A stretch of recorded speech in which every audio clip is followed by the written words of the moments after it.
Assalamu alaikum wa rahmatullah, j'espère que vous allez bien. La sourate 53, l'étoile, est une sourate mécoise composée de 62 versets. Elle traite de sujets en lien avec la cosmologie, comme les étoiles au sein de la création, ainsi qu'une étoile toute particulière, l'étoile Sirius. Comme pour les sourates précédentes, Allah commence par jurer sur certains éléments de sa création. Faisons tout de même remarquer que seul le Créateur peut jurer par ses créatures, alors que la créature ne peut pas jurer par la créature. En d'autres termes, si tu dois jurer, jure par Allah ou garde le silence. Allah nous dit dans le sens du verset, « Par l'étoile à son déclin, votre compagnon ne s'est pas égaré et n'a pas été induit en erreur. » Les savants ont divergé sur le sens de ces premiers versets, mais pour simplifier, je vais juste citer l'avis de Chersardi. Allah jure par l'étoile lorsqu'elle décline, mais le mot étoile englobe également toutes les étoiles qui embellissent le ciel. Le Très-Haut jure donc par les étoiles pour attester de l'authenticité de la prophétie de Mohammed alayhi salatu wassalam. En effet, de la même façon qu'Allah a embelli le ciel avec les étoiles, il a embelli la terre de la révélation divine dans le sens où sans la connaissance héritée des prophètes, les gens auraient été plongés dans l'obscurité totale. Allah jure donc par les étoiles avant de déclarer que le prophète ne s'est pas égaré et qu'il ne parle pas sous l'effet de la passion. D'ailleurs, à partir du verset suivant, Allah déclare que les propos du prophète ne sont rien d'autre qu'une révélation inspirée. En effet, il échangeait régulièrement avec un noble messager, l'ange Gabriel, Jibril alayhi salam. Les érudits comme Chersardi, Ibn Kathir et bien d'autres se basent sur ces versets pour dire qu'il est demandé aux musulmans de suivre la sunna du prophète alayhi salatu wassalam. Cela car la sunna est une révélation en elle-même et on rapporte du prophète « Par celui qui détient mon âme dans sa main, n'émane de moi que la vérité. » Quant à l'ange Jibril, à savoir l'ange de la révélation, il est doté d'une force incroyable et d'une magnifique apparence.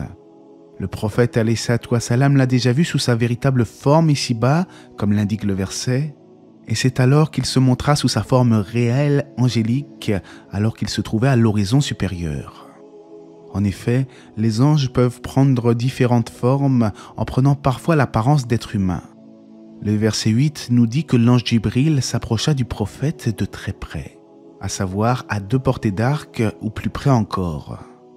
On rapporte alors que le prophète alayhi salatu wassalam a clairement vu l'ange Gabriel ici-bas et qu'il était doté de 600 ailes.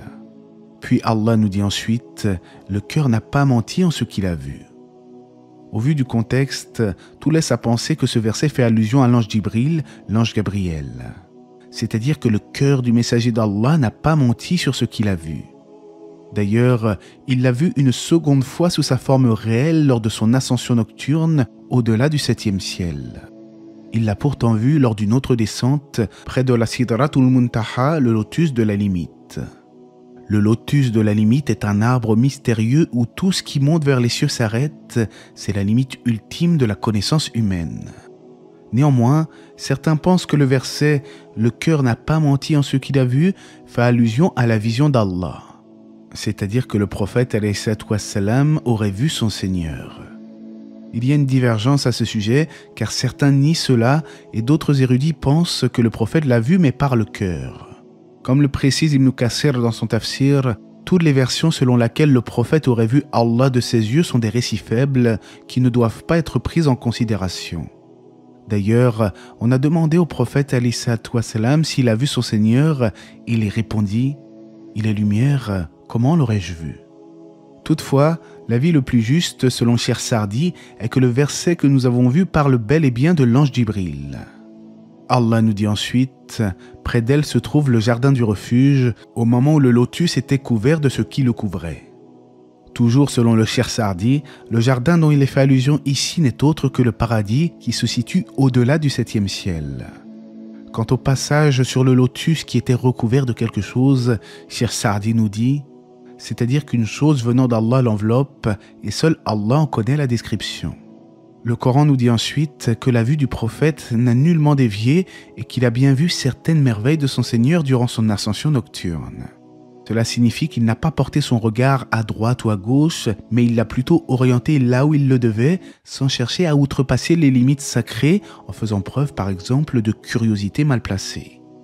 Allah évoque ensuite les idoles des polythéistes, Allat, Uzza et Manat. En réalité, ce ne sont que des noms que les associateurs ont inventés de leur propre tête. Selon les savants, ils ont fait dériver les noms d'Allah en disant par exemple Allat, qui serait soi-disant son féminin, ou bien Al-Uzza, qui vient d'Al-Aziz, le Tout-Puissant. Al-Manat est un remaniement du nom Al-Manan, qui signifie le bienfaiteur. En gros, les polythéistes déformaient les noms d'Allah afin de justifier leur polythéisme abject.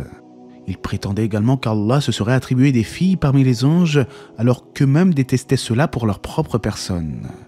Ils ne suivaient en réalité que des conjectures et leurs idoles ne leur seront d'aucune utilité au jour de la résurrection. Allah poursuit en disant « Écarte-toi donc de celui qui tourne le dos à notre rappel et qui ne désire que la vie présente. » Cela car les irréductibles incroyants rejettent la vérité et ne vivent que pour ce bas monde. Puis Allah nous dit à leur sujet « Voilà toute la portée de leur savoir ». C'est-à-dire qu'ils consacrent leurs efforts dans l'apprentissage des choses de ce bas monde uniquement, contrairement aux croyants dont la quête de vérité les mène à la science utile et profitable, celle de l'au-delà. Et Allah connaît certes celui qui est digne d'être guidé et celui qui ne mérite pas cette dernière. Allah nous rappelle ensuite qu'il est le souverain des cieux et de la terre et rétribue le bien et le mal de ses créatures.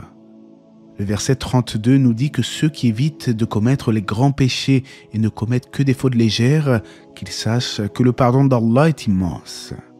Selon Cheikh Sardi, cela fait allusion aux petits péchés passagers ou même qui ne durent pas. En effet, le serviteur d'Allah, lorsqu'il commet un péché, il doit se repentir sincèrement et mettre l'intention de ne plus jamais recommencer afin d'espérer voir son repentir accepté. Mais dans la mesure où Allah nous connaît depuis notre création dans le ventre de nos mères, il sait que l'homme est faible et qu'il a tendance à sombrer parfois dans l'insouciance. C'est pour cela que beaucoup de textes islamiques évoquent la purification des péchés, comme pour les ablutions, la prière du vendredi ou le mois du Ramadan. Nous l'avons déjà vu à maintes reprises sur la chaîne, l'homme doit trouver un juste milieu entre la crainte d'Allah et l'espoir en son pardon. Puis Allah nous dit juste après, « Ne vantez pas vous-même votre pureté, c'est lui qui connaît mieux ceux qui le craignent. » J'ai une petite anecdote concernant ce verset. Un jour, un musulman interrogea le shir Abdelaziz al-Shir en lui demandant s'il est permis de se nommer Salafi. Pour rappel, le fait de suivre la voie des pieux anciens est demandé en islam, mais c'est sur l'appellation en elle-même qu'il y a à redire. Et le shir a répondu au questionneur en citant ce verset. Ne vantez pas vous-même votre pureté, c'est lui qui connaît mieux ceux qui le craignent. Je mettrai l'intégralité de son intervention en lien dans la description de la vidéo Inch'Allah. Conséquemment, Allah évoque le cas de l'individu qui n'obéit que très peu puis se détourne en revenant à ses mauvaises actions. Dans cet exemple, la personne a échangé la générosité contre l'avarice. Détient-il la science de l'inconnaissable en sorte qu'il voit ? Ibn Kathir commente ce passage en disant que celui qui craint de faire l'aumône et cesse de faire le bien, connaît-il l'invisible pour savoir si cela va lui être préjudiciable ? Il n'en est rien, et s'il a cessé de faire le bien, c'est uniquement en raison de sa radinerie et de son appréhension, alors qu'Allah nous dit dans son noble livre que toute dépense dans son sentier est généreusement récompensée.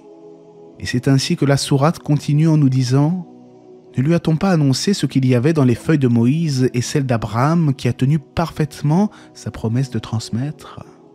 Ibn Kathir et Cheikh Sardi s'accordent pour dire qu'Abraham a transmis parfaitement le message, respecta les commandements divins et fut un guide et un exemple pour les hommes. C'est ainsi que les feuillets d'Abraham mentionnent qu'aucune âme ne portera le fardeau d'autrui et que l'homme n'obtient que les fruits de ses efforts. Rappelez-vous ce que nous avions vu dans d'autres vidéos au sujet de ce passage, lorsque des Qurayshites appelaient les musulmans à apostasier en disant « N'ayez crainte, ça sera sur notre compte ». Or, aucune âme ne portera le fardeau d'autrui, et si une personne apostasie en ayant suivi une autre personne, ils seront tous deux en grand danger devant Allah. Quant aux bonnes actions, seules 3 d'entre elles perdurent après la mort. Une aumône régulière, une science islamique enseignée aux gens ou un enfant pieux qui invoque pour la personne. En réalité, comme nous l'enseigne le prophète, alayhi salatu wassalam, quiconque appelle à un bien en sera récompensé et bénéficiera de la récompense de tous ceux qui pratiqueront ce bien après lui, sans que cela ne diminue en rien leur rétribution respective. Au final, nous retournerons tous vers Allah pour le jour dernier, celui qui fait rire et celui qui fait pleurer, celui qui fait vivre et celui qui fait mourir, celui qui a créé les éléments par couple, ainsi que celui qui enrichit et qui octroie sa subsistance généreusement. Et c'est lui qui est le Seigneur de Sirius. Sirius est une étoile de la constellation du Grand Chien. Vue de la Terre, elle est l'étoile la plus brillante du ciel après le Soleil. Comme l'explique Cheikh Saadi, si Allah parlait de cette étoile en particulier, bien qu'il soit le Seigneur de toutes choses, c'est parce qu'elle était adorée du temps de la Jahiliya, c'est-à-dire la période de l'ignorance avant même l'avènement de l'islam. Pour l'anecdote, une recherche a été menée par des musulmans pour mettre en avant un miracle numérique du Coran en lien avec ce verset, mais personnellement, je n'ai pas trouvé l'analyse très pertinente. J'essaie de partager sur ma chaîne des liens clairs et sans équivoque lorsqu'il y a des corrélations étonnantes avec des découvertes scientifiques récentes, mais tout en restant le plus objectif possible. Je ne cherche pas à tout prix à surinterpréter les textes juste pour dire « Regardez, c'est incroyable, le Coran l'avait prédit ». Si certains peuvent parfois exagérer sur ce sujet, de mon côté, j'essaie de partager des miracles clairs et limpides et la réussite ne vient que d'Allah. La sourate continue lorsqu'Allah évoque la destruction des peuples du passé qui ont renié les messagers, les anciens Ad, les Thamoud, le peuple de Nuh et celui de Lut. Allah nous dit ensuite, dans le sens du verset, « Lequel donc des bienfaits de ton Seigneur mets-tu en doute ?» Cela me fait penser que nous allons bientôt entamer l'explication de la sourate Ar-Rahman où Allah interroge son serviteur sur ses innombrables bienfaits au sein de la création. Le verset 56 nous dit que le prophète Mohammed est un avertisseur semblable aux autres messagers, et cela car il appelle au même message, celui du monothéisme pur. La sourate se conclut lorsque le Créateur évoque le jour du jugement et le fait que les polythéistes s'étonnent du discours du Coran. Et vous en riez et n'en pleurez point, absorbés que vous êtes par votre distraction. Prosternez-vous donc à Allah et adorez-le. Il s'agit d'un verset comportant une incitation à la prosternation. En effet, dans 15 passages du Coran, il y a ce qu'on appelle la prosternation au cours de la récitation. Cela signifie qu'après la lecture du verset en question, il est recommandé de se prosterner. Mais comment faire cette prosternation exactement ? Il vous suffit de vous diriger vers la Mecque et de faire 2 takbirs entre une seule et même prosternation. C'est tout. Pas besoin de tashahhud ou de salutation finale, le taslim. Petite précision, celui qui récite le verset et qui l'écoute est concerné par cette prosternation, mais il ne doit pas être atteint d'une impureté majeure. Ainsi, il est préférable d'avoir les ablutions mineures pour faire cette prosternation. Certains érudits pensent que cette prosternation est obligatoire, tandis que d'autres avancent qu'elle est simplement recommandée. En définitive, la sourate L'Étoile est un rappel puissant sur la création d'Allah, ainsi qu'une incitation à suivre la sunna et à ne pas désobéir au Créateur. Un verset nous incite à ne pas vanter nous-mêmes notre propre pureté, car le musulman se doit de rester humble, et ce sont ses actions qui doivent parler pour lui. L'homme n'est pas ce qu'il prétend être, mais ce qu'il est véritablement. La sourate se termine avec une prosternation de la récitation qui consiste à dire Allahu Akbar, à se prosterner, puis de répéter une nouvelle fois Allahu Akbar en se redressant, tout simplement. Si cette prosternation se fait en groupe à la mosquée en position debout, il vous suffit de suivre votre imam. Et Allah sait mieux, j'espère que ce rappel vous aura été profitable, que la paix et les bénédictions d'Allah soient sur le prophète, sa famille et ses compagnons.